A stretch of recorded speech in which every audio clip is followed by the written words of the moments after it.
આજે વિધાનસભામાં આરોગ્ય વિભાગની માંગણીઓ પરની ચર્ચા ચાલે છે અને બીજી તરફ ગુજરાતના લોકોની સુખાકારી માટે આરોગ્યની ચિંતા કરી ને કોરોનાનો કપરો સમય હોય, ઠંડી હોય, ગરમી હોય, વરસાદ હોય, ગમે તેવા સંજોગોમાં લોકોની આરોગ્ય સેવાઓ માટે દિવસ રાત મહેનત કરતા ગુજરાતના આરોગ્ય વિભાગના જે કર્મચારીઓ છે, મલ્ટીપર્પઝ હેલ્થ વર્કર હોય, ફિમેલ હેલ્થ વર્કર હોય, મલ્ટીપર્પઝ સુપરવાઇઝર હોય, ફિમેલ હેલ્થ સુપરવાઇઝર હોય કે તાલુકા કે જિલ્લા કક્ષાના સુપરવાઇઝર હોય, આરોગ્ય વિભાગ અને પંચાયત વિભાગના જે પણ કર્મચારીઓ છે જેમણે કોરોનાના કપરા સમયમાં પણ પોતાના કે પરિવારના જીવની ચિંતા કર્યા વગર આ ગુજરાતના લોકોને કોરોનામાંથી બચાવવા માટે ખૂબ મહેનત ને સંઘર્ષ કર્યો છે. લાંબા સમયથી આ કર્મચારીઓ પોતાની નાણાકીય માગણીઓ, વહીવટી માગણીઓને લઈ ને સરકારને સતત રજૂઆત કરતા આવ્યા છે. સરકારે પણ અનેક વખત વાટાઘાટો કરી, એમને ઠાલા આશ્વાસનો આપ્યા, એના માટેની કમિટી બનાવી, પરંતુ આજ દિન સુધી એ કમિટીએ જે ભલામણ કરી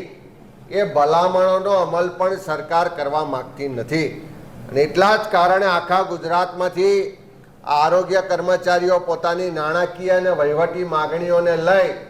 અને છેલ્લા 9 દિવસથી ગાંધીનગરમાં ધામા નાખીને આંદોલન કરી રહ્યા છે, ધરણા કરી રહ્યા છે. આજે 9મો દિવસ છે પણ સરકારના પેટનું પાણી હાલતું નથી. એમની જે વ્યાજબી માગણીઓ છે કે એમને ટેકનિકલ ગ્રેડ પે મળવો જોઈએ, જે ખાતાકીય પરીક્ષાઓ થાય છે એમાં આરોગ્ય વિષય સિવાયના પ્રશ્નોત્તરી થાય એવી ખાતાકીય પરીક્ષાઓ રદ થવી જોઈએ, નાબૂદ થવી જોઈએ. અને અન્ય નાણાકીય અને વહીવટી માગણીને લઈ આંદોલનનો 9મો દિવસ થયો હોવા છતાં સરકાર એની સાથે વાટાઘાટો કરવા પણ તૈયાર નથી. ઉલટું અંગ્રેજોની નીતિ મુજબ દરેકને દેશના બંધારણે અભિવ્યક્તિની આઝાદી આપી છે, પણ આ સરકાર હવે નવા અંગ્રેજો રૂપે લોકોને વિરોધ કરવાનો નહીં, અભિવ્યક્તિ રજૂ નહીં કરવાની અને એ રીતે એમની પર કાયદા અને કાનૂન લગાવી અને અનેક લોકોને નોકરીમાંથી ટર્મિનેટ, સસ્પેન્ડ કરવાના આદેશો કરી રહ્યા છે. ત્યારે આજે વિધાનસભામાં આરોગ્ય વિભાગની ચર્ચામાં અમારા પક્ષના દંડક પાટણના ધારાસભ્ય કિરીટભાઈ પટેલ, સોમનાથ વેરાવળના અમારા ધારાસભ્ય ભાઈ વિમલભાઈ ચુડાસમા બંને ચર્ચામાં ભાગ લેતા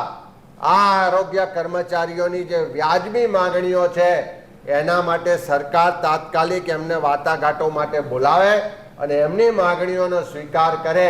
અને આ હડતાલને સમાપ્ત કરે એ માટેની માંગણી પણ કરી છે. અને વિધાનસભા કોંગ્રેસ પક્ષ તરીકે પણ આખા ગુજરાતના લોકોના આરોગ્યની ચિંતા કરવાવાળા, એના માટે કામ કરવાવાળા હજારો જે આરોગ્ય વિભાગને પંચાયત વિભાગના કર્મચારીઓ આંદોલન કરી રહ્યા છે એની માંગણીઓને સમર્થન કરીએ છીએ. સરકારને પણ ફરીથી વિનંતી કરીએ છીએ કે તાત્કાલિક આ લોકોને ચર્ચા કરવા માટે બોલાવો, એમની તમામ માંગણીઓ જે કમિટીએ ભલામણ કરી છે મુજબ એનો સુખદ ઉકેલ આવે અને ગુજરાત આખામાં એ ગ્રામ્ય વિસ્તાર હોય, તાલુકા મથક હોય કે જિલ્લા મથક હોય, બધી જ જગ્યાએ જે આરોગ્ય સેવાઓ